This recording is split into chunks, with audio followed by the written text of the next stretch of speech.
Hello everybody, Silverpicker here, and today's video is about rituals, customs, and traditions from all over the world that involve, you guessed it, coins. They say that money is power, so it's no surprise that all over the world, civilizations, cultures, and communities have been using coins to symbolically mean all sorts of different things. Today we're going to be talking about 9 of the most interesting ones. Let's jump right in with a dark one related to coins and death. If you're like me, you will definitely recognize this scene in the great cult classic, The Boondock Saints.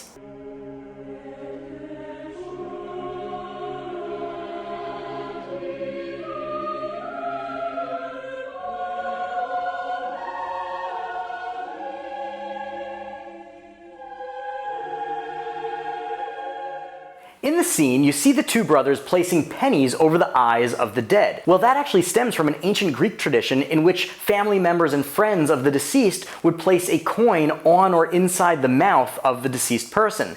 And that was called Charon's obol. An obol is a small Greek coin that was worth 1/6 of a drachma, and Charon, no, not that Charon, Charon was the ferryman that would usher the souls of the dead from the side of the living over the river Styx to the side of the dead. And it's said that if the family didn't have the money or was too stingy to pay Charon's obol, well, the soul would be damned to wander the banks of the river for 100 years before being able to transfer over to the side of the dead. Well, that was a pretty dark way to start, so why don't we brighten things up with a beautiful wedding tradition? And on the topic of tradition, why don't you join your fellow viewers in the age-old YouTube tradition of hitting that big ol' red subscribe button, and of course, smashing that like button lest you have to wander the YouTube homepage for 100 years. For British weddings, tradition states that a bride should wear something old, something new, something borrowed, and something blue. And for most people, it stops there.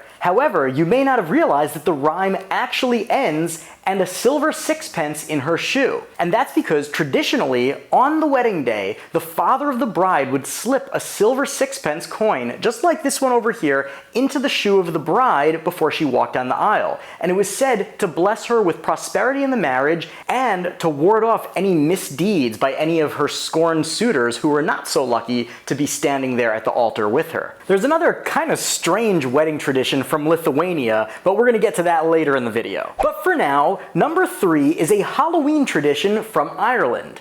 On All Hallows Eve in Ireland, it was tradition to serve a dish called colcannon. Now, from what I can tell, colcannon is a dish of mashed potatoes and kale, but with an added twist. And that twist is that inside the dish was a coin, a rag, and a stick. And when it was served, if your portion contained the coin, it meant you were blessed with a year of prosperity.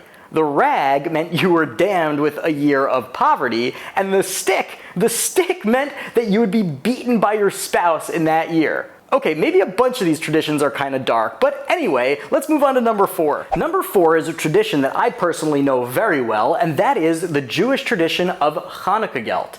Now, you may be familiar with Hanukkah Gelt as those little netted sacks of chocolate coins covered in gold or silver foil, just like you see over here, but the history is actually that in the shtetls, or small towns, of Eastern Europe where lots of Jews lived, parents would send their kids to school with little bits of money to give to their teachers and rabbis as gifts for Hanukkah.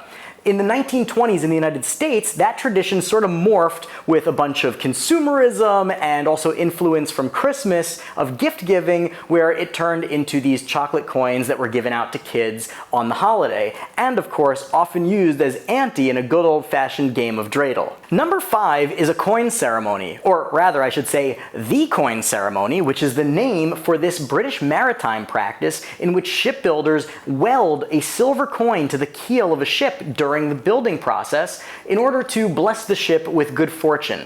Now, this practice continues today and has spread throughout the entire world, and shipbuilders all over do this, including on this very famous Polar Class 5 exploration ship called the National Geographic Endurance. Number 6 is a tradition that at least all of the veterans watching right now will definitely know, and that is the practice of giving out challenge coins in the military.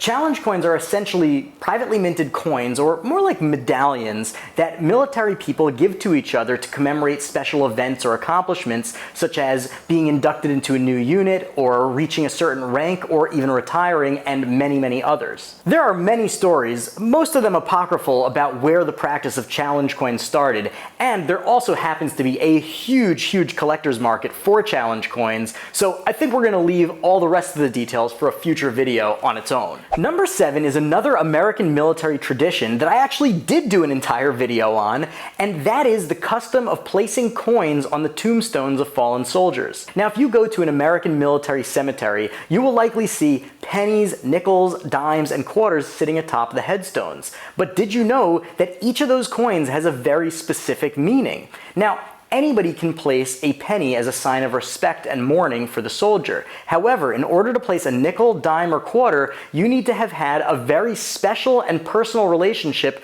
and a specific relationship with that fallen soldier in order to place those coins. Now, if you want to know the specifics, you can check out the video that I did in the card over here. Otherwise, we are going to move on to number 8. Now, number 8 is that unusual Lithuanian wedding practice that I told you about. And basically what happens at Lithuanian weddings, and I would love if a Lithuanian viewer could confirm this in the comments, is that guests come with silver coins, throw them onto the dance floor. One of them is marked with the initials of the bride and the groom, and then after the first dance, all the guests run and collect the coins, putting them in a clear glass vase that sits on the groom and bride's table, and whoever finds the coin with the bride and groom's initials gets to dance with either the bride or groom. I don't know, to me it seems weird. It's like step right up and find the marked coin and you can dance with this guy's new wife.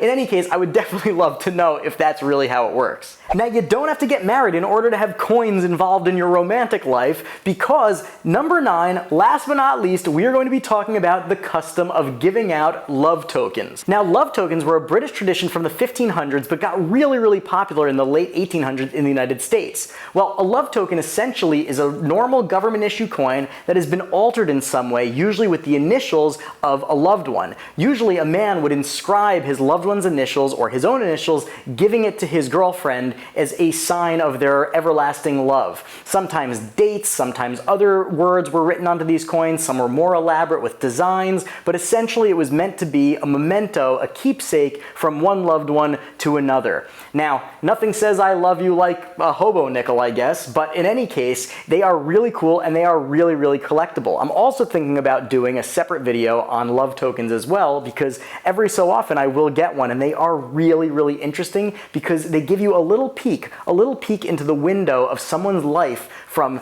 the 1800s, the 1700s, 1600s, or even the 1500s, which is just wild to think about. So we had a whole bunch of really morbid coin traditions on this list, but I'm really glad we got to end with a mushy romantic one to really calm us down and enjoy the end of the video. Now, I'm sure that there are tons more coin traditions from around the world, and I want to know about them. So if you or your culture has a coin tradition, put it in the comments below so we can all learn about it. Hey, if enough of you comment, maybe I'll do a part 2 as well. Anyway, I had a lot of fun making this video, and I make videos like it every single week, so you don't want to miss it, so you best hit that big ol' red subscribe button. And don't forget, unless you want to be wandering the YouTube homepage for 100 years, you best throw me a like as well. Anyway, I had a lot of fun. I got a lot more awesome stuff coming down the pike, so stay tuned, and until then, Silverpicker out. A huge thank you to all of my wonderful patrons. If you are not yet a patron but would like to join these fine folks in the age-old tradition of throwing a couple of coins my way to support my channel, the links are below, and I can't wait to meet you in the Discord.